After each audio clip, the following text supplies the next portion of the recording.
daf koy dàq xaj na ci buñ koy mën a kii ndax am na ñoo xam ne dañuy taxaw flagrant wax yu mel noonu yoo xam ne dañ ne waa am na sax benn acteur bu siiw bu mos a wax ñu mel na ba ñëpp ki wax bu ngeen boo demee ci armée yi góor ñu bëri ñu ngi fa tëdd ndax nangam. Franchement muy moo yoo xamante ni kon lu science da koy dàq wala lu mën a exister la en fait.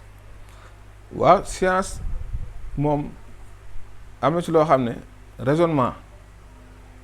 wala logique dala koy may sax même bu science dàqoo. logique dala koy may tey parce que nga baal ma li nga fi wax léegi loo xam ne la dafa exister parce que góor ñu bari dañuy génn àdduna ndax xare yeeg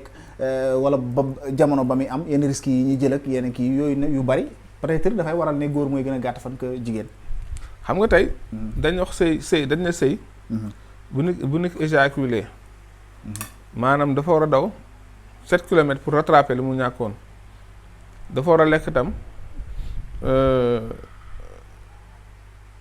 lu toll